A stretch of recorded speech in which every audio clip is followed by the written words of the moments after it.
What is up, everybody? Welcome back to MLB Swing for the Fences here on the Run Pure Sports YouTube channel. It's Wednesday, June 11th, and joined, as always, on Wednesday by the man himself, Statsational on Draft Sheet. We're talking today's six-game MLB slate, 7 games on FanDuel. We do have a early start over there, but yeah, here to break it all down. The man himself, Stats, how you doing on this Wednesday afternoon? Doing well, man. I'm recovering. Just got back from Brooklyn. We were up in the UFC in Newark on Saturday night, and JBC goes and hits the 50-50 in the whole arena for $24K, which was a nice little victory there. And so the hits just keep on coming. Absolutely. You love to see it. Fun card. I assume you enjoyed the card there on Saturday. We had a good time. We were up in the suite. It was really nice. A couple of the RPS members were there with us, so that was nice as well. So we had a good time, and then I spent the rest of my time up north helping my sister's coaching my niece's softball team. So never coached girls before. It was a lot of fun. It was actually more fun than coaching the boys. They're awesome. So it was great. Had a good time. You can imagine they listen a little better. Dude, that is exactly it. That's what I've been telling everybody. They listen. I've done a fair bit of coaching, and I know how that goes. Yeah. Dude, they listen to everything you say, and they try to do it. They try to do. That's all you can ask for when you're working with the kids. So it was a lot of fun.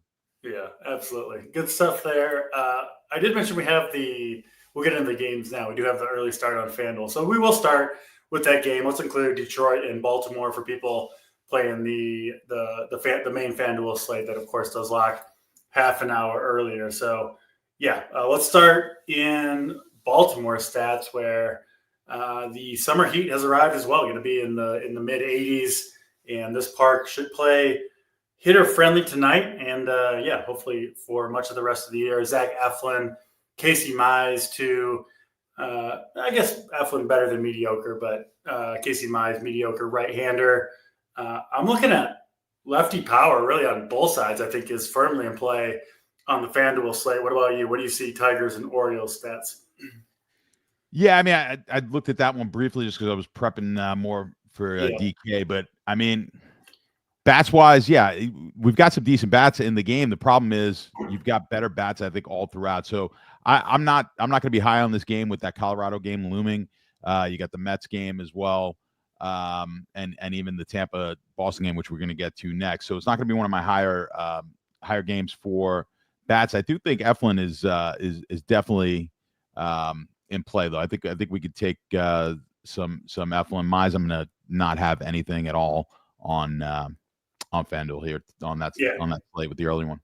Makes sense to me. Eflin, I think he's fourth or fifth on the FanDuel slate for me.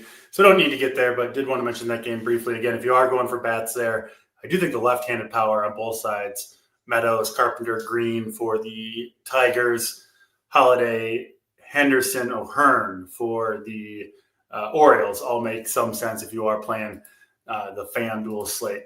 With that, let's jump back over to the DraftKings order of games, and we'll start out in Boston, in Fenway for the Rays and the Red Sox. 2 more right-handers going here. Walker Buehler, who has been pretty up and down, but overall not great for this Red Sox team. I honestly kind of put him in the same bucket as Giolito, who pitched pretty well, surprisingly to me. But I'm willing to go back to the Rays here stats. I still think it's a good spot. It's good hitting conditions in Fenway, which is a good place to hit in general, and I'm not a believer in Buehler, even though Rays did disappoint me last time out. But back in on the Rays, and I think you can go to the Red Sox here too. The air top of the lineup looks good to me. Really the top 5 or 6 of both of these lineups, I think, is a pretty viable stack on this slate. What'd you end up with doing with Rays and Red Sox here? Yeah, I mean, Buehler for sure will just not be in my in any of my lineups here in the 150 build. So I'm going to throw him out, and consequently, I do like Rays bats in this game. On the Littell side, I think you could play a little bit. He's not one of my favorite pitchers. I've got him ranked 7th overall on the slate. I think you can mix him in. The problem with both of these guys is really the strikeouts. We're just not getting enough Ks. We've got we got pitchers on this slate cheaper with much better K potential than we've got with either one of these guys. So I think you can maybe, if you're playing 150, we can mix in a little tell and at the 7,300 price tag and play a little bit of him. He doesn't walk anyone, which is really nice. We'll take that. But we're expecting runs in this game, and I think the bats are the way to go. I agree with you. I like Tampa bats, but Boston bats also. So, Caminero on the Tampa side, low, the both lows, Aranda, those are going to be the top guys up at the on the Boom Report. And as far as the Boston side goes, you got Devers, Doran, and Story top it out there. But really, if you're looking, those are just the elite level guys. Not many guys rating really low. So the stacks work pretty well. We've got some cheaper options. I mean, Story is only 3,400. Yeah. The Tampa side, Misner, 3,300. I like that. Mayer down at 3,100. So we've got some cheaper options here with maybe if you want to throw them in there in a secondary stack with that San Francisco playing in Coors, that's certainly a possibility. I like both sides of the offenses here much more than the pitching. Yeah, I'm out on this pitching. Curious how deep do you go, Stats, on a 150 build? You said Littell, you had him as your 7th option, but might include him a little bit. So that's over half the pitchers on the slate, right? 6-game slate, 12 pitchers to choose from. Is that typically half the pitchers included in the build? Just curious, and I'm sure some people are. So I have it's going to depend on what I'm doing with the offense. And a day like today, I'm going to be very narrow on offensive stacks because I just, with that Colorado game, I usually get real heavy on that situation. So if it's narrow with the offense, it's wider with the pitchers, which makes exactly. I tell people that all the time. When you're doing a 20, if you're building 20 and you want to lock in, let's say you want to lock a pitcher, you like a pitcher that you're going to lock in. I'm going to get more. I'll get wider with the other pitchers, right? Or I'll get wider with my stacks. Or if I'm only going to play 3 pitchers in a 20 max, then I'm going to get wider with my stack. So I kind of it's a lever for me. So if I'm tight somewhere, I want to loosen up somewhere else. Makes sense. Moving those levers around and trying to get to the winners on the 150. Good answer there, and it makes a lot of sense to me and hopefully to people watching as well. Not a ton more to say about this game. Just looking at the Red Sox lineup specifically, though, I really think all 9 guys are pretty good plays. I mean, I mentioned the top 5, but the bottom 4, Story, Mayer, Campbell, and Raphael, all have some talent and all are, below 4K. So I do think this Red Sox team makes a lot of sense. I think there's a lot of different ways you could play them. And, even if, like you said, as a secondary stack, I think you could certainly go in that direction. Let's get to the Nationals and the Mets up next. This one in New York. And yesterday was the best hitting conditions we've seen in Citi Field. Today will be a little bit better than that. Temperatures in the 80s, winds blowing out to right field. And I wouldn't be shocked if we saw runs in this game, especially on the Mets side against Jake Irvin, who I think profiles really poorly against most of the Mets that you would want to play, which is the left-handed power here just the lefties. But there's, I think, 7 of them. I think Alonso and Torrens, the catcher, are the only right-handed hitters in the entire lineup against Irvin, who gets crushed by left-handed bats. So I really, really like this Mets stack. They are my top option. Obviously, Coors Field kind of, sitting over by itself. But other than that, Mets, my favorite offense on the slate. Was on the Nationals yesterday. They were okay. Abrams was awesome. A little bit disappointing beyond him. But I don't like them here against David Peterson, who I think is one of the pitching options on a pretty tough pitching slate. I don't see a ton that I'm in love with. I think Peterson makes some sense against this Nationals team. What about you, Stats? What are you doing, Nationals and Mets? Yeah, I mean, he's not only an option, I've got him as my top option on the slate. So at the 8,800, I've got him rated number 1 in my pitching model, and I've got Irvin as my worst pitcher on the entire slate on the pitcher model. So it's clear which way I'm going here offensively. So I don't really like these Washington bats. And the Mets, I agree with you. I think they're the best alternative to taking that San Francisco in Coors game. So you're going to get some ownership on the Mets. The slate is short. What do we have? 6? Is it 6 games or 7 games? Yep. Yeah. So you're going to get ownership here on the Mets, but If you are contemplating, I'm not doing it. If you're contemplating fading that San Francisco game, and I'm talking about an 150 games, if you're going to get heavily under, I think then the stack that you need to be over on is the Mets. Now, I could get behind it in single entry for sure, kind of fading the Colorado game and taking the Mets here as your main stack. I got no problem there. We've got, the typical names here, Alonso, Lindor, Soto. Along with Nimmo, I think at 4,100 offers a really good value on a slate like this. So I like these Met bats. McNeil at 4K, fit him in at second base. It's really the entire Met lineup here that I think is playable. So I like 5-man Met stacks. I think it's your best alternative to get off of San Francisco if you don't want to go that route. Yeah, I'm not saying Pete Alonso is a bad play by any means, but if you do want to play the lefties on a nice wraparound stack, 8-9-1-2-3 makes a lot of sense with Beatty down there at the bottom from the left side. You've got the top prospect switch hitting Mauricio for 2,500. And then, of course, you've got Lindor, Nimmo, Soto all swinging from the left side. I really, really like that 8-9-1-2-3. Might be the main team that I roll with on my main teams tonight. And yeah, Peterson, I think he makes sense as a number one option. I've got Robbie Ray ahead, and I do think it's a scenario where, to me, Ray clearly does have more upside, strikeout upside specifically, but Peterson just safer, right? When you throw Coors Field into the equation, I get that stats. Was it close for you between Ray and Peterson? It is close between those two. I mean, obviously, Ray is going to be the number two guy. Yeah, the upside with the strikeouts, you nailed it there. I think it's 7.5 in the prop market on Ray. It's only 5.5, and he is juiced to the under on Peterson. Yeah. The outs are 18.5, which I think is the highest on the slate here, but that is heavily juiced to the under as well. So yeah, it is tight. But Peterson's going to be my number one here tonight. It does look like there's going to be 4 pitchers who carry most of the ownership. Ray and Peterson, who we've talked about, and then we'll get to David Festa and Ryan Gusto and kind of that 7K-ish range. So yeah, we'll get your opinions on and mine, of course, on those pitchers. But it does look like those 4 are what a lot of people are looking at in terms of the pitcher build on DraftKings.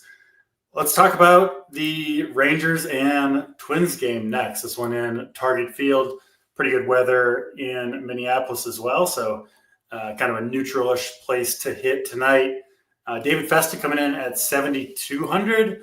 Twins have been very cautious with his workload so far, as one of my main concerns with Festa. Hasn't made it 5 innings in any of his 4 outings so far and hasn't gone beyond 84 pitches. Twins did burn through their bullpen. They got just absolutely shellacked yesterday by the Rangers. So I think Festa leash might be a little bit longer than it typically is here. And I do like him stats at 7,200. He's got, I think, pretty nice strikeout upside for the price. I know Texas was awesome yesterday. They haven't been great for most of the season. And I do think Festa is the best cheap option on the slate. I do like him more than Gusto. Curious where you ended up between those two. And then, Jack Leiter, I think you could go in that direction. I personally like Festa quite a bit better. Don't really trust Leiter's ability to throw strikes and go deep into a game. Obviously a question mark for Festa too, but I ended up more on the Twins bats than I did Jack Leiter. And then I do like Festa here, but I could see going the complete other way and being on Leiter and the Rangers bats too. I think probably a close call, I think, with this game. What'd you end up doing stats with Rangers and Twins here? Yeah, I mean, I think you nailed it as you usually do. At the price, 7,200, I mean, I've got him as the third best option. He does have the best strikeout upside, I think, is what you said, and you're right. So you look at the betting market, 5.5 Ks.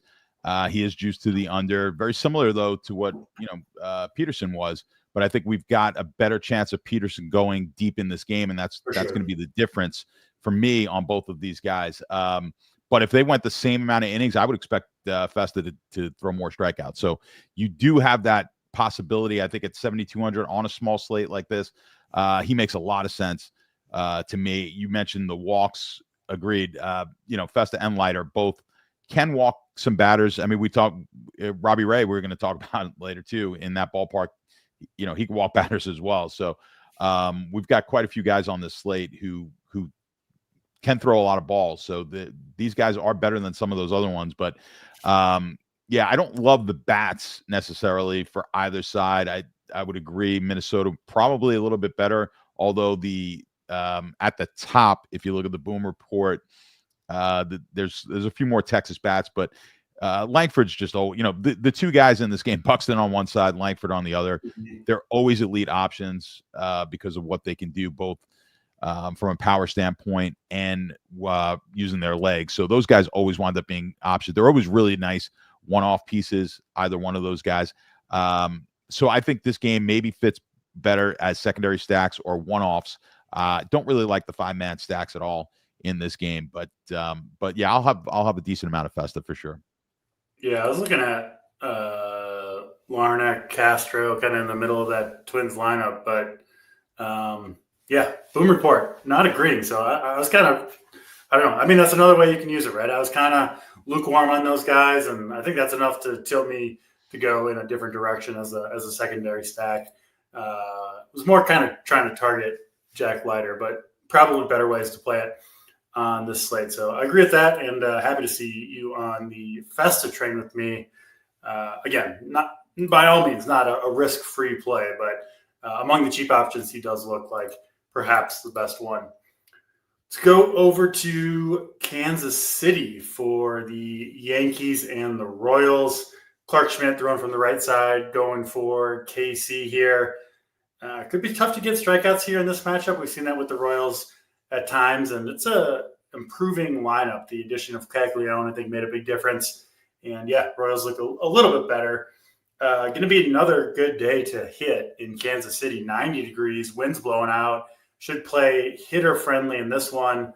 And then, you got to answer the question on Chris Bubic on the other side, who's been one of the breakout pitchers of this year. No question about it. He's been genuinely fantastic, but does run into obviously a powerful, dangerous Yankees team who I do actually think he profiles better than most lefties against. He's been really, really effective stats against right-handed hitters. So Goldschmidt, Judge, maybe to some extent, at least on paper, neutralized. And then the Yankees still do have to run out a bunch of lefties against him. Wells, Jazz, Cody, Trent Grisham. That's a really tough matchup, lefty-lefty, for those guys, for Bubic's advantage. So I still think he's below both Ray and Peterson. It sounds like you agree, but I do think he's at least in play here if the ownership number is low enough.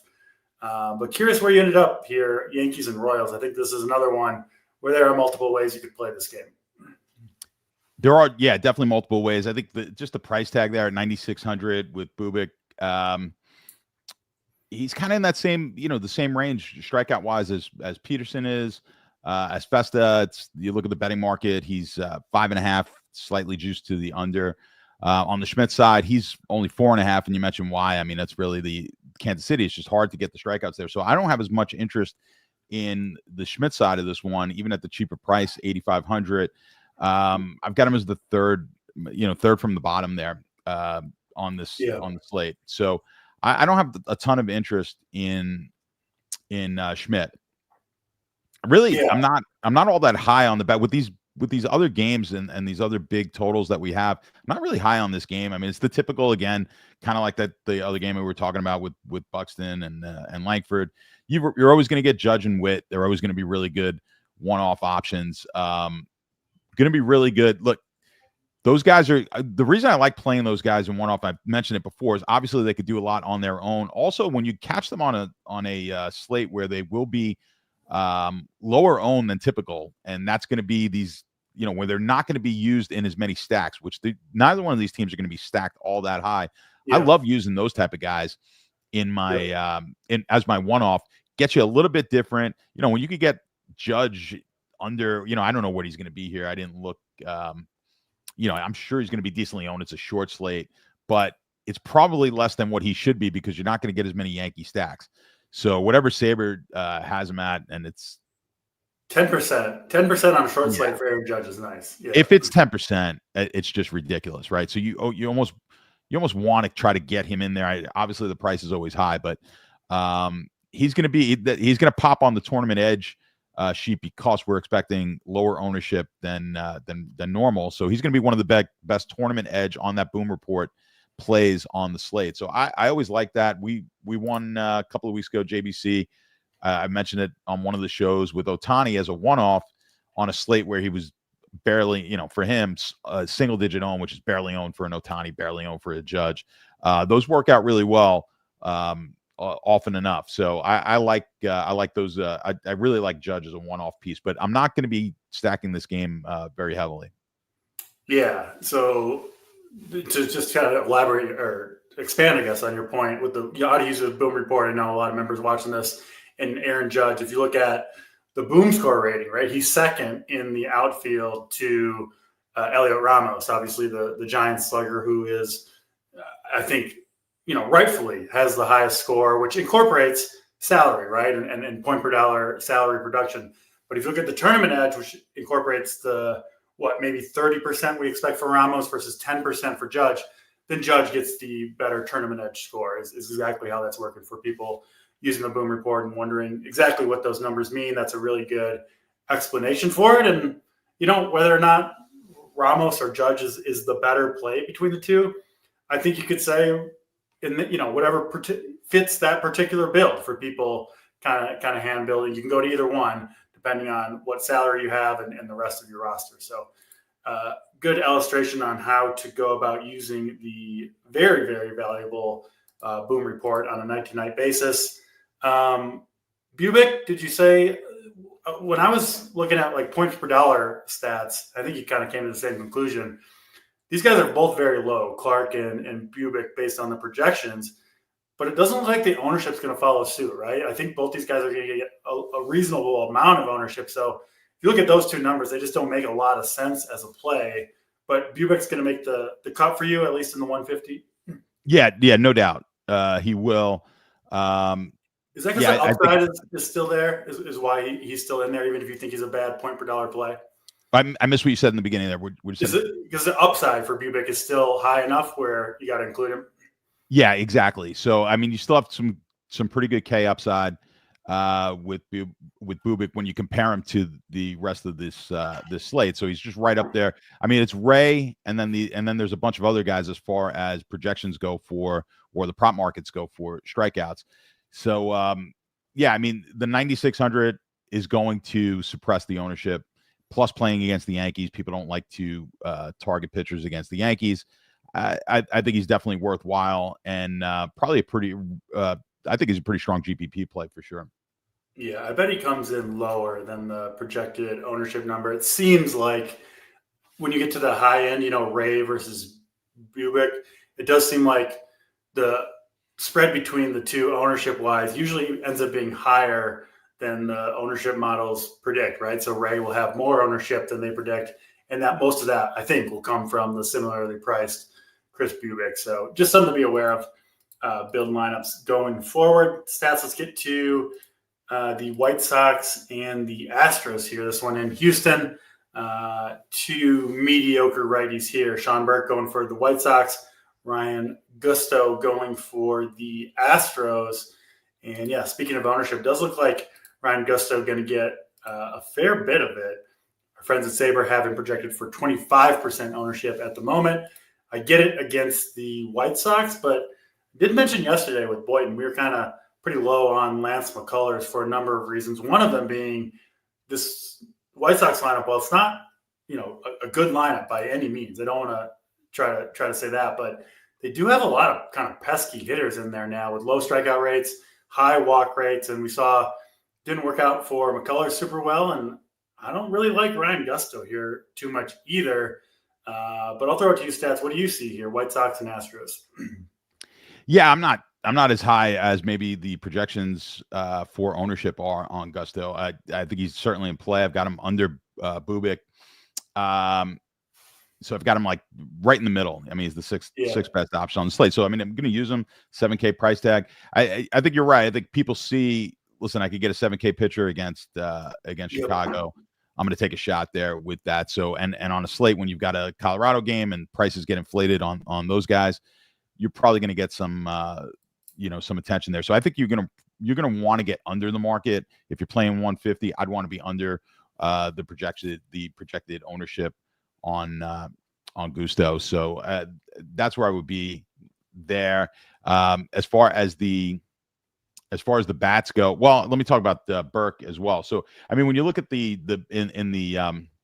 betting markets for both of these guys, I mean, they're both 4.5 strikers. They're really close actually on their total strikeout props. With Gusto for only 14.5 outs. I think that's the big difference. You've got to the over is minus 180 on those 14.5, but that's, they're not even projecting him to go much past the fifth inning. And Burke 17.5 outs is his out prop in the prop market, slightly juiced to the under. So these guys are really close, with actually Burke maybe being projected a little bit better. I think the upside is still there, more so on the Gusto side. But I think these guys are really close, and I wouldn't have a problem either with playing Burke. Now, I've got him down as my 8th best pitcher on the slate, but at 6,500, I think you could sneak a few of him in your lineups. Even if you're playing a 20, I don't mind throwing one in, maybe two of Burke. So both of these pitchers kind of in the mid for me, but I think certainly in play. And maybe want to get over on Burke, under on Gusto, even though I do have Gusto rated higher. As far as the offenses go, I do like the Houston offense, of course, a little bit better than the White Sox. But with Benettini, I think you're getting a decent price there at 2,900. If you do need to fit someone in cheap, we've got a lot of expensive bats and maybe a couple of expensive pitchers that you're playing. Could throw him in there. But not a ton. I mean, I don't have a ton of interest in this game. The Houston side overall a little bit better. Melton at 2,200 could be a nice play to fit into a lineup as well, but not a ton of interest in the game on the whole. Yeah, I'm with you for the most part. Gusto has been hit really hard by lefties. It's a short sample, but kind of alarming numbers, frankly, to the point where, I don't know, like both White Sox catchers, Cuero and Teal, they're 2,800, 2,400. I think they're pretty decent plays. Tauchman at the top of the lineup has a little bit of power. Benintendi, like you mentioned. I do think if you really want to get off the board, and you're going to get some leverage against a fairly popular pitcher. I don't think the White Sox are bad as a mini stack. I don't know if the full 5-man's going to get there, but I bet you could get decent games from a couple of these guys as low-owned options. So I'm looking a little bit at those guys if I need the salary savings, which I might, because I do want to spend up on Robbie Ray in the Coors Field game as we go to Denver, Colorado, Giants, and Rockies. Almost got away with the Giants fade last night's stats until the 9th inning, I believe, when the Rockies, in pace-eating fashion, of course, just melted down. And I think, what would the Giants score, like 6 or 7 in the 9th? I'm not quite sure. It was a lot of runs. It was tilting, but that's what the Rockies do. Tonight, the Giants will get another chance in another awesome matchup. Of course, they're all awesome matchups against the Rockies. There are no bad matchups. It's Kyle Freeland, who will try to go 4 or 5 innings before giving way to the awful Rockies bullpen. I mentioned it yesterday, and I do think it's true again today. Outside of it being, it's a lot, Coors Field and the Rockies pitching staff, I don't love this Giants lineup, like the individual hitters, within the lineup. If it wasn't, you get what I'm saying? Like, to me, these are not the best group of hitters, especially with Chapman out of the lineup, outside of Elliot Ramos, who I think is a fantastic play. But man, beyond though, just chalky, expensive, the Giants bats, even Coors, that makes me a little hesitant. So I do like the Mets better. We'll see how that works out. And then on the other side, very high on Robbie Ray. Yes, some risk, but I do think he is, at least in my eyes, clearly the most likely pitcher to put up, 25, 30 plus fantasy points. And so he is my number one option tonight. Coors Field, obviously, we all know the drill, but what are you going to do tonight in DFS with Coors Field stats? Go ahead. Yeah, it's rare that I'm ever really fading a Coors game. I mean, like you said, I don't love the Giant lineup. Right. But it's hard to overlook when you look at a short slate, Coors Field, man. I'm not fading it. Now, if you are, if you are fading it, and am I crazy here to say that you could play Freeland as a possibility at 5K? Is it possible to play him and go really I kind of crazy? made the case for Palmquist. It was the same thing yesterday. If you're fading it, I mean, and he was okay. Palmquist was at So 5K. I think I it's not something I'm going to go heavy on, but it actually in the model he actually performs well, and sometimes you got to not totally take the not totally go with the model. But I think what is the I didn't even look at the ownership, but I guarantee he's not going to be owned nearly as much as my model is. Close enough to zero. I mean, it's 1 or 2%. Yeah. So I mean, basically, yeah. There you go. So he's basically unowned, which I assume. Basically zero. Yeah. Yeah. And I think if you get up in in 150 lineups, if you get up into the 7-8% range, go ahead. I mean, take a shot here because that's going to get you heavier with some of those expensive Met bats. And obviously you won't be taking any of the San Francisco bats. So do you have to do it? No, I think it'd be interesting. I don't know if I would necessarily play it in anything under 150. I think against a super chalky Giants lineup, I do think it's a plus EV play, but it's realizing the edge, right? Is like it's probably not going to work, but No, you could have plus EV in the lotto, in the lottery. Exactly. It's like, and you just don't expect to win. You kind of go in with that expectation. But if you play enough plus EV plays every once in a while, it pays off. So yeah, we're not going to go crazy here, but I would say I'm not Xing them out. Let's just put it that way. 20 max, maybe not, but 150, I'm gonna sprinkle a little bit in. With that said, look, like I said earlier, I mean, on a short slate, San Francisco or whoever's playing in Coors against the Rockies, I have a hard time getting under the market.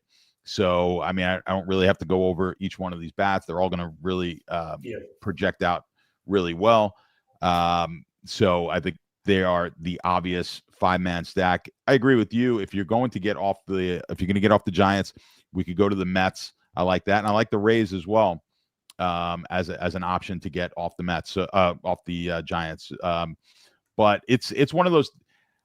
It's like when the deal is showing 2 and you've got a 12. Like, do you hit or do you stay? And I think you just kind of do the same thing every time, right? You don't just try to guess. I'm going to hit this time and stay the next. So to me, in these situations, I just always kind of hammer the Coors game and let the chips fall where they may. Yeah. If you like to fade the Coors game, I think you kind of do that, with the specific team. So, and I mean that with the entire series. So I hammered the Giants yesterday. I'll hammer them again today. Like, I'll just play them the whole series and see what happens. But yeah, if you're of the mindset where you want to go the opposite way, certainly I could get behind it. I just think on a short slate, it's really tough. And when you look at like the stack, the stack report or the stack sheet that I send out, 6.5 projected runs. The next closest is the Mets at 5.4. If you're only playing 5 stacks, I mean, that report, if you're playing it super aggressively, that report's telling you should have almost half your stacks on the San Francisco side. So I'll be pretty heavy on San Francisco. Yeah, not that I'm complaining, but this Rockies team, the historically bad team in the one like mega unique stadium, it kind of breaks the game a little bit of DFS, where it makes it hard almost to talk about or write about, because of course every team that faces the Rockies is always a good play, and so it becomes a little game theory-ish. What the ownership's going to get too high? What are you going to do with it? But it gets just old, I think, a little bit to talk about. It would be totally different, right? If it was a good pitching staff in Coors, it would be, I think, a lot more interesting to analyze on a day-to-day basis. But they don't have any good pitchers. So, or if we could get the Rockies as a road team in in Coors every once in a while, like, okay, now we got a team that can't hit. But I despise Coors home games. Those 81 days out of the year, I hate playing DFS in those, because, like you said, I like when you have to think a little bit more, and maybe you do have to think a little bit here. There's always some thinking to do, but my strategy is always, all right, Coors, lock it in and let's see what happens. So they're just so bad. I agree with you. The other thing with the playing in that ballpark, I just think it's hard to ever build a winner, because you just abuse your pitching staff so much. It's hard to really, and what free agent pitcher is ever signing with them? So it becomes really tough, I think, to build a winning team. I don't know if we're going to see all that many great starting pitchers over in Coors anytime soon, where we could change our DFS strategies. Yeah, it's the Rockies are a mess, but it's what it is. We're all dealing with the same slate and the same salaries and decisions to make. So, yeah, try to make the right ones. And it sounds like you're of the opinion. Get in on the offenses against this Rockies team in Coors more often than not. And you're going to, a lot of times, end up in a pretty good spot at the end of the night. We've just seen this team implode so many times. Even if you get through the first 5 or 6 innings, it can turn ugly in an absolute hurry. Stats, let's do some home runs, plays of the day, pitching. We'll get on out of here a little bit early with the slate starting early on FanDuel. Get to Coors, answer questions in the Discord, all that stuff for Run Pure Sports members. But before we do, let's do pitching stats. Your preferred DraftKings pitching combination tonight? Yeah, so I mean, I'll go with Festa and Peterson as my combo. I'll go with that one. Yeah, we're going to share David Festa going for the Twins and then Robbie Ray over Peterson. But Peterson on my short list as well on what I think is a pretty narrow pitching slate. Honestly, most of my team is going to be Ray Festa with some Peterson mixed in. Home run call stats. Give us a player going yard tonight. Yeah, I'll stay away from the Colorado game. I'll go with the guy. I'm going to go with a guy that you probably are going to. I'm just going to steal him from you. I'm going to go with Lindor. Yeah, I like Lindor. We'll stay with the Mets, though. I'll go to the bottom of the order for that little 9-1 stack. Ronnie Mauricio, top prospect for the Mets. Like what I've seen from him so far. I think he gets one tonight off of Jake Irvin or that Nationals bullpen. And then stats give me an overall play of the day. Let's go. Best offensive play. We'll go with the best bat. I'm going to say for DFS purposes, I'll go back to that where we were talking about before, like a Judge one-off as a good play of the day. Had him yesterday. Had a fun 8% on play to get Aaron Judge for sure. So like his chances to get one again. I'll go on the other side of Aaron Judge all the way down to the bottom. Kyle Teal catching for the White Sox 2,400. Hits righties well, and Gusto been hit hard from the left side. So Kyle Teal, good salary saver at catcher. All right, we will get on out of here and finishing up our content lineups, all that good stuff. I'll be back tomorrow, same time, same place with JT. Until then, he's Stats. I'm Draft Sheet. We're out of here.